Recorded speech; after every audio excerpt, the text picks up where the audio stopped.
Ukraine जंग को लेकर बहुत बड़ा खुलासा होने जा रहा है। रूस यूक्रेन जंग में आजमगढ़ के युवा शामिल रहे।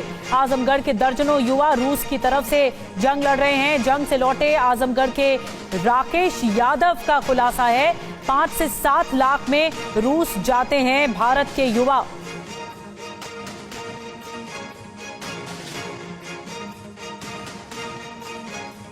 तो देखिए, बहुत बड़ा खुलासा है। 5 से 7 लाख में जो देश के युवा हैं, भारत के युवा हैं, वो रूस का रुख करते हैं। जो रूस से लौटे हैं, रूस के साथ जो जंग लड़ रहे थे, जो रूस में रहकर जंग लड़ रहे थे, राकेश यादव ने लौटते से ही, स्वदेश लौटते से ही बड़ा खुलासा किया है।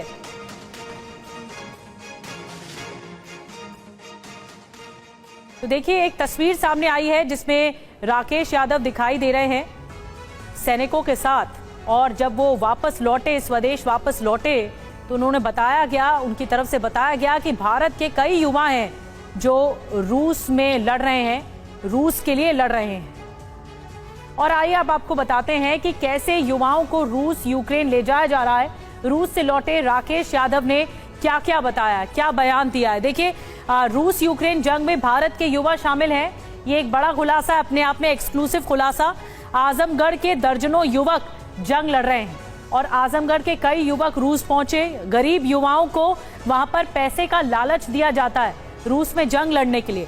रूस यूक्रेन जाने के लिए 5 से 7 लाख में सौदा होता है कि उन्हें 5 से 7 लाख में अपने जान की बाजी लगानी होगी। नौकरी देने के नाम पर सेना में भर्ती कराया जाता है। दिल्ली में बैठे एजेंट ये काम करते हैं, रूस यूक्रेन ले जाते हैं और फिर युवाओं को धोखे से वहां पर पहुंचा दिया जाता है और कहा जाता है कि आप जंग लड़िए। युवाओं को धोखे से वहां पर ले जाया जाता है। रूस से 8 महीने बाद भारत लौटा है राकेश यादव और उसकी तरफ से ये बड़ा खुलासा हुआ है। रूस की तरफ से जंग लड़ रहा था राकेश। न सिर्फ राकेश, दर्जनों ऐसे आजमगढ़ वाले युवा हैं जो कि वहां जंग लड़ रहे थे। जंग में राकेश के कई साथी मारे तक गए हैं, ये भी जानकारी राकेश यादव की ओर से दी गई। तो 8 महीने बाद जो वतन वापसी हुई है उसमें ये बड़ा खुलासा हुआ है।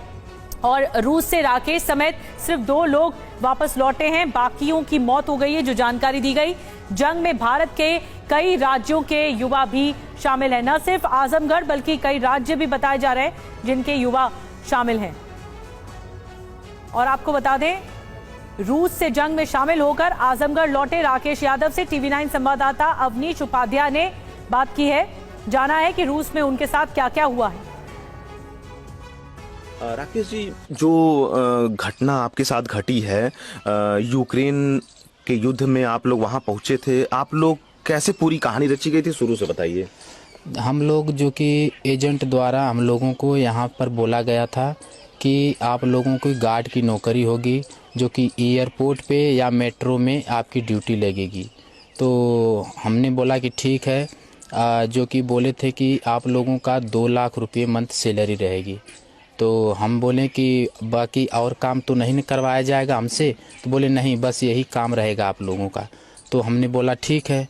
तो हम लोगों को जब यहाँ से दिल्ली से जब रसिया लेकर गए थे तो वहाँ पर हमें एक रसिया में मतलब कुछ लिखा हुआ था।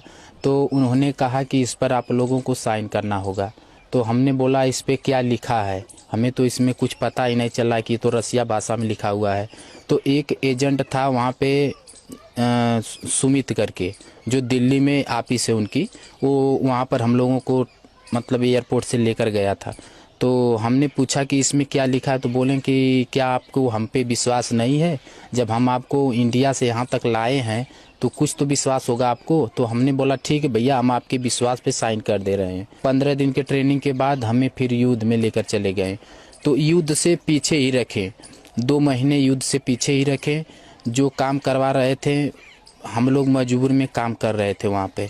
तो उसके बाद में जब 2 महीने बीत गया, 2 महीने के बाद हमें बोले कि अब आप लोग मेन फ्रंट पे जा रहे हो लड़ने के लिए। तो हमने बोला कि हम किस लिए, हम तो लड़ने नहीं आए हैं यहाँ पे। तो बोले कि नहीं, आपको लड़ना होगा।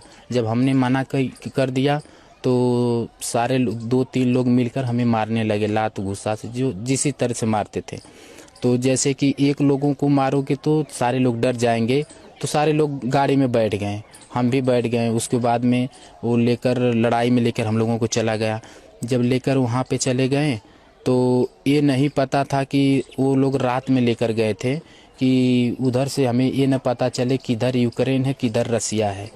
अब जब हमें वहाँ उतारा गया तो उसके बाद में उतारा गया, बस वहीं से सब लोग छोड़कर चले गए, बोले कि अब आप तैनात रहो।